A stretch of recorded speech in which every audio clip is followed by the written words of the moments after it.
¿Cómo le va? Buenos días, lo saluda Carlos Méndez. Primera pregunta, diputado. Usted, por ejemplo, ¿qué opina sobre esta posibilidad de que la PASO se postergue un mes por cuestiones sanitarias? Dijo Carrió que ella estaba de acuerdo. ¿Usted qué posición tiene? ¿Posición tomada o lo está evaluando todavía, diputado? No, antes que nada, ¿qué tal? ¿Cómo les va? ¿Cómo le va? Buenos días. A todos, a Laura y a Pato Méndez y Sí. ¿quién más está? No lo veo. Martín, Di Natale. ¿Cómo le va? Martín Di Natale. Hola, Martín. ¿Cómo le va, ¿Qué tal? diputado? En primer lugar, tengo una posición tomada desde siempre, que no se pueden alterar las reglas de un calendario electoral en pleno proceso que se está desarrollando. Incluso la Cámara Nacional Electoral lo ha dicho claramente. No hay posibilidad que se alteren las fechas programadas para las PASO y para las elecciones nacionales. Esto que apareció ahora, que fue una suerte apareció inopinadamente, porque la verdad que ni intendente de General Arenales, la vicepresidenta del radicalismo, ni Cristian Ritondo, ni Jorge Macri habían sido convocados a los efectos de tratar este tema, que aparece como yo diría hasta una emboscada entre Máximo Kirchner y Guado de Pedro, con un tufillo a estudiantina, donde alguien dice, podríamos explorar esta posibilidad, y ya lo tenían claramente definido que la idea es postergar, por muchas razones, porque la verdad que el calendario electoral se amaña de acuerdo a las necesidades del poder político de turno, del poder gobernante, y entonces piensan que se puede ganar tiempo, por un lado con la negociación con el Fondo Monetario Internacional, con una posibilidad de mejora de la economía, con los fondos que van a venir, los 3.500 millones de dólares que van a venir del FMI, y por el otro lado también con un plan de vacunación que hasta ahora ha sido un fracaso, queda demostrado con estadísticas a nivel internacional, a nivel global, y creo que no se puede alterar las reglas del juego de esta manera. Yo tengo mi reserva en cuanto a que las PASO no son, incluso hasta son de dudosa constitucionalidad. El artículo 36 de la Constitución es muy claro al respecto, de cada partido político diseña el modo de exigir a sus candidatos de acuerdo a sus cartas orgánicas o de acuerdo a las modalidades que cada uno le quiere imprimir a este proceso.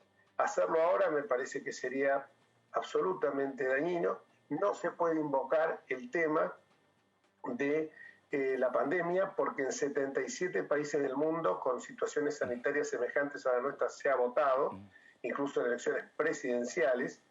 Se puede organizar perfectamente con más centros de votación. Si nos hubieran hecho caso a muchos de nosotros que venimos impetrando hace mucho tiempo la boleta única electrónica o la boleta única electoral, ese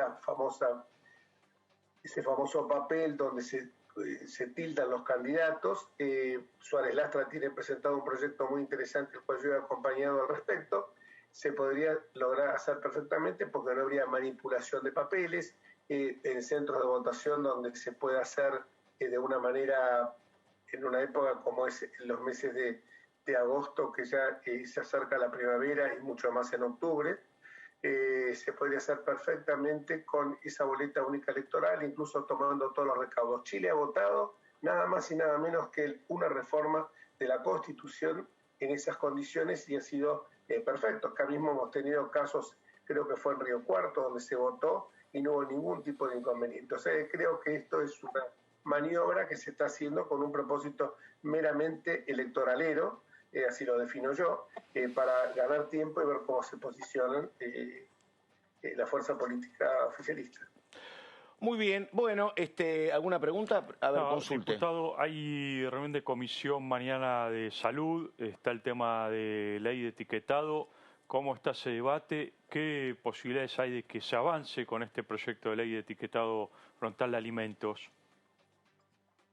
Yo creo que es absolutamente necesario que se avance en esto. Las legislaciones más modernas del mundo tienen incorporado, por la gran cantidad de enfermedades que provienen por no tener un etiquetado frontal que la gente pueda conocer con una claridad meridiana y no con una letra chica absolutamente ilegible, los componentes de todos los productos.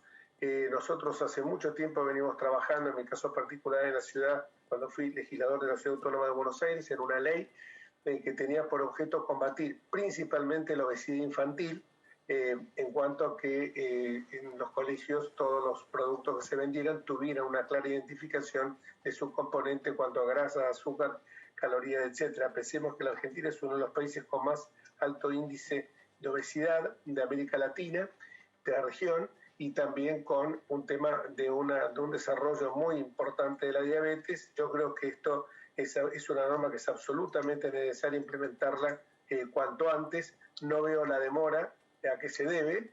Bueno, también sabemos de que siempre acá hay intereses, pero creo que acá hay un interés prioritario, que es la preservación de la salud pública y una alimentación saludable que permita una alimentación saludable que permita evitar enfermedades crónicas. ¿Está acordado con gran parte de la cadena productiva, con empresas, con aquellos fabricantes de alimentos, este tema? Obviamente hay muchos que tienen intereses encontrados, por supuesto los que venden algunos alimentos que no son saludables para la población en general, o sea, lo que yo denomino comida chatarra, que evidentemente, bueno, tendrán que modificar los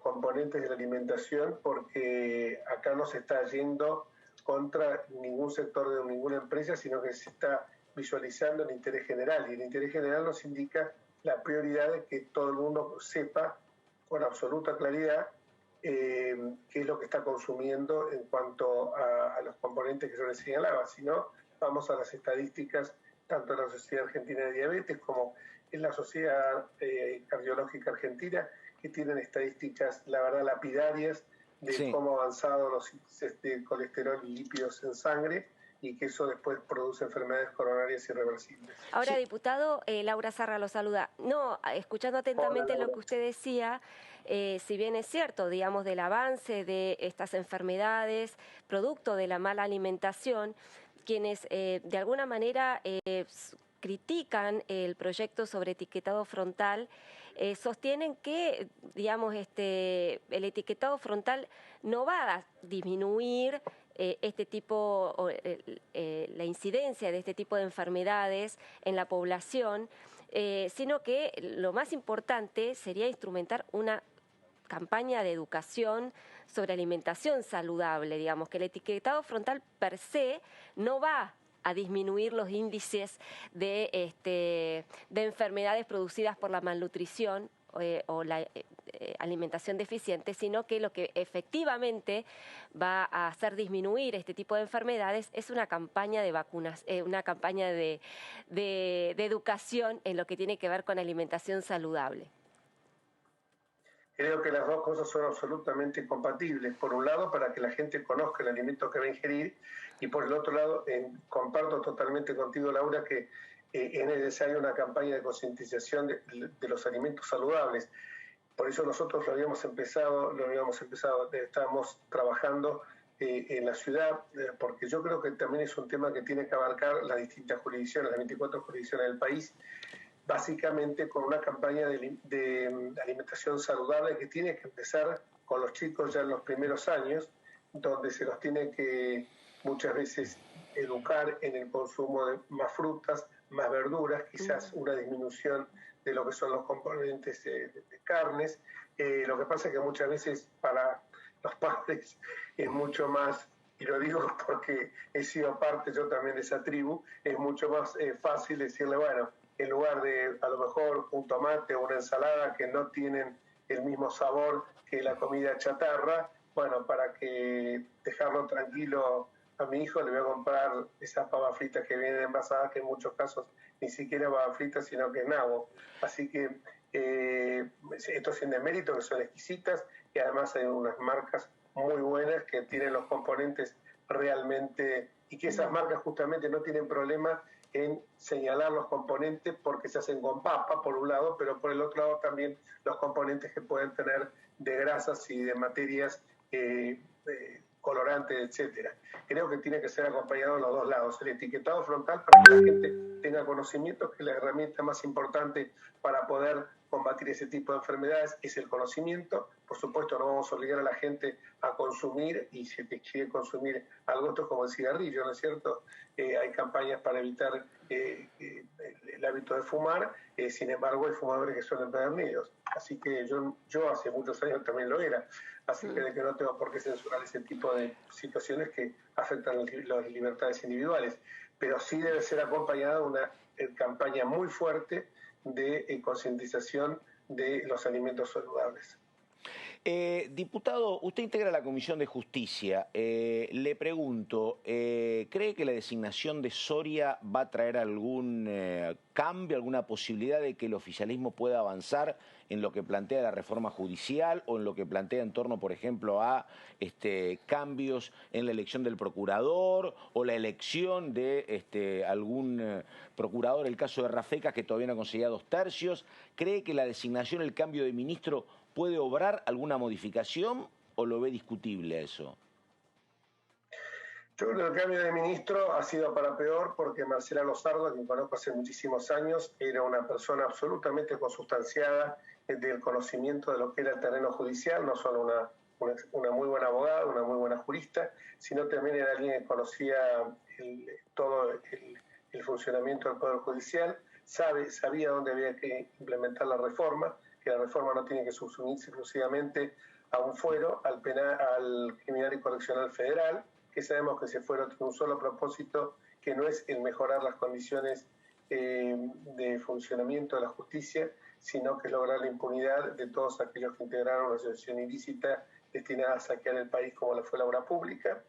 Y en este sentido, llevarlo de 12 a 46, cuando estamos inaugurando hace ya rato, ¿no? La implementación de un código procesal penal federal que es absolutamente basado en los principios acusatorios y no inquisitivos que hemos heredado de la corona española, un sistema mucho más moderno donde el fiscal es el dueño de la acción. Me parece una besanía, una locura estar creando más juzgados, de 12 pasarlos a 46, por un lado, y por el otro lado no veo cambios. Sí veo cambios en cuanto a esa modalidad. Me parece que era mucho más dotada para el cargo Marcela Lozardo que Martín Soria, pero me parece que esto es un poco irrelevante, porque el que maneja ese ministerio se llama Juan Martín Mena, y pruebas al canto está actuando de consumo con el diputado Tailade, que ya sabemos en las últimas horas las actitudes que ha tomado, unas actitudes realmente de una ferocidad inusitada contra jueces y sobre todo también contra periodistas. Bueno, no vamos a tratar a señalar acá lo que ya se dijo en muchos medios, pero me parece que es un nivel de confrontación muy alto en un tema que es sensible para la gente, no en cuanto a la justicia criminal y correccional federal, que en la vida, lo digo hasta el cansancio, ¿no? En nuestras vidas es muy difícil que vayamos a recurrir a la justicia criminal y correccional federal, porque normalmente la gente de bien no tiene problemas de corrupción, no tiene problemas de trata de personas, no tiene problemas de narcocriminalidad, de crimen organizado, etcétera, sino que los problemas de la gente son otros. Los problemas de la gente son, por ejemplo, un daños y perjuicios, son, por ejemplo, un juicio de medianería, un conflicto entre vecinos, un juicio de alimentos, un juicio sucesorio, un juicio de divorcio. Esos son los problemas de la gente. Y con esta reforma no los estamos solucionando. Una reforma sustancial, en serio, es la que se ha implementado en las distintas jurisdicciones, porque además los códigos procesales, obviamente el federal no, pero los códigos procesales que se refieren sí a la vida de la gente son los de las justicias ordinarias, esto es de la justicia civil, comercial, laboral, penal ordinario, y esos en algunas jurisdicciones del país, por gestión de nuestro gobierno, mejoraron sustancialmente. Por caso Mendoza, que tiene unos juicios en materia civil que se realizan con una celeridad, que es lo que busca la gente, resolver sus problemas con una justicia independiente, pero con celeridad y un bajo costo económico, porque una justicia que es cara o que es remolona implica una virtual denegación de justicia. Y esto es lo que nosotros tenemos que tratar de evitar. Da la impresión... Que no se evita con esta reforma judicial, ni mucho menos pretendiendo designar a un procurador, que vuelvo sobre el tema anterior. El procurador, la función es muy potente en el sistema acusatorio, que es un sistema que ha funcionado muy bien en otras latitudes, y el procurador, me parece que aparte el enseñamiento que hay con Casal, que no se le ha podido encontrar absolutamente nada de todas las cosas que se le dice, Casal es un hombre que no lo conozco. Bueno, Sí. desde Digamos también que no lo eligió nadie, ¿no? Que es un tema delicado. No, la digo. ley. Y bueno, No, pero no, digo, no, a no ver, lo eligió a la doctora lo Gil... corrijo. A ver, doctor, correspondería, la verdad, era un reemplazante de Gils Carbó y en tal condición asumió, doctor.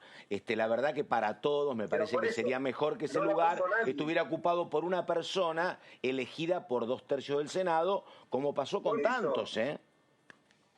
Por eso, pero lo que voy a decir, perdón, a Casal no lo puso ni Mauricio Macri ni Alberto Fernández, lo puso la ley. La ley lo puso. Sí, pero digo, está bien, lo puso Ahora, la ley, ¿por sí, qué no pero se no lo eligió designó el Senado. el procurador No lo general? eligió el Senado, que es un tema central. Pero no lo eligió el Senado porque no lo eligió el Senado porque no se puso de acuerdo. Pero hubo una candidata que envió Mauricio Macri, Sí. que fue Inés Benver de Roca, Sí, no sí. tuvo 2/3. Sí, Por eso te digo, incluso ahora Me parece que sería más conducente que un cargo de tamaña relevancia sea ocupado por alguien elegido por el cuerpo, por 2/3 del Senado, y no por una cuestión administrativa como pasó con Casal. Sería mejor. No, no es una cuestión, discúlpeme, pero no es una cuestión administrativa, sino que es la ley. La ley es lo que si después no se ponen de acuerdo los senadores en los 2/3, es más, yo creo que con Rafecas se podía haber avanzado perfectamente. Más allá de algunas discrepancias que uno puede tener con Rafecas las tengo con algunos juicios, con algunos fallos que ha tenido, pero evidentemente yo no puedo juzgar a alguien por los fallos porque si no estaría, digamos, entrometiéndome en su labor jurisdiccional, sino que tengo que ver si con su conducta es merecedora de algún reproche ético, como pudo haber sido el caso de Canicoba Corral, que no pudo justificar nunca su patrimonio, o de Ollarvide, que dijo me agarraron de cogote para dictar una sentencia. Entonces lo que yo voy es lo siguiente, Rafecas, uno puede tener... Bueno, acaba de decir lo mismo Ercolini, ojo que hay, la verdad que es un tema interesantísimo para debatirlo, pero acaban de decir lo mismo, me parece que está todo muy bien, pero miremos toda la película, donde acaban de señalar que iba un juez como Borinsky 15 veces a Olivos porque le gustaba jugar al pádel. Digo, miremos toda la película. A ver, primero veamos... miremos toda la película. Terminemos con el tema Casal y con el tema Rafecas. ¿Por qué no insisten con el pliego de Rafecas? Porque por ahí el pliego de Rafecas, que vuelvo a decir, desde el punto de vista jurídico, es una persona intachable, como era el caso de los Sardos. ¿Por qué no insisten con Rafecas? Lo que pasa es que me parece que quieren directamente tener un fiscal absolutamente adocenado, y Rafecas fue contundente. Si me modifican la ley y no es por 2/3, porque los 2/3 garantizan la independencia del Procurador General. Yendo al tema de Borinsky, que iba a jugar al pádel, a mí no me consta eso, pero bueno, lo importante no es si alguien va a jugar al pádel o si se encuentra con algún funcionario, porque de hecho yo, siendo diputado nacional, he hablado en infinidad de ocasiones con jueces federales y con ministros de la Corte. ¿Y por qué temas? Eso es lo importante. Primero, que sea la luz del día. Y en segundo lugar, que no sean en oscuros sótanos de inteligencia como pasaba con Javier Fernández y con Estiuso. Primero, que sea la luz del día. Y segundo, si eso no influye, porque yo he tenido un compañero mío, justamente de pádel, un camarista comercial, que jugábamos siempre al pádel en pareja, y en una oportunidad yo tenía un juicio sometido a su jurisdicción. Justamente, ¿sabe lo que ocurrió? Era una cuestión de honorarios, y justamente me los rebajó. Y yo había apelado que eran por bajos. Él me lo bajó todavía más. ¿Y sabe cuál fue la respuesta? Ni se la pedí yo, pero él me dijo, ¿sabes lo que pasa? Jugamos al pádel juntos. Si yo te subía los honorarios, iba la gente a sospechar de algo. Eso es lo importante. Si se falló conforme a derecho, y no es porque no vivimos en una sociedad donde yo, por ejemplo, si lo veo a Rosenkrantz por la calle y tengo algún juicio en la corte, le digo a Carlos Rosenkrantz, que lo conozco hace un montón, porque además nos conocemos todos de que somos más o menos del mismo nicho, que es la UBA. Entonces, si nos conocemos todos, ¿yo qué puedo decir?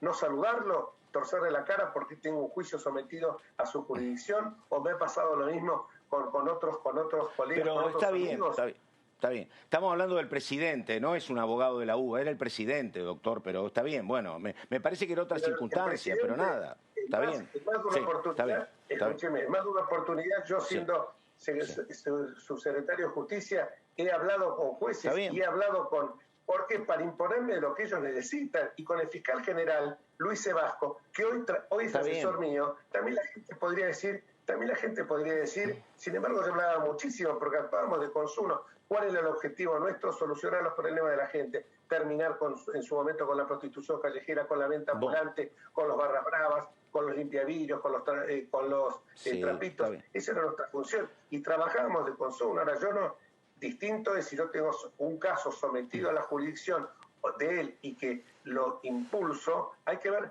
Además, todos los juicios se iniciaron antes del gobierno de Mauricio Macri. Aclaremos eso también porque parecería que esta diabólica teoría y estrafalaria del lawfare comenzó con Macri.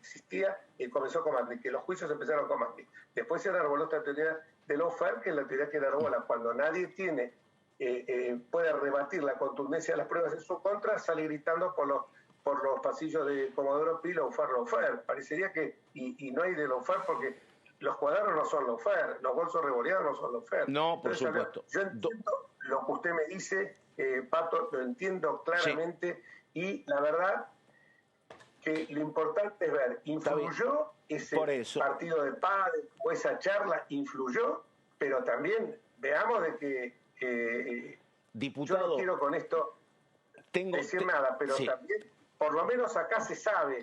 En cambio, las llamadas telefónicas, las visitas, los 6 días antes de la muerte de Alberto Natalio Nisman, las hojas fueron arrancadas de los libros de residencia. Está bien. Por lo menos acá se sabe quiénes estuvieron y quiénes no estuvieron.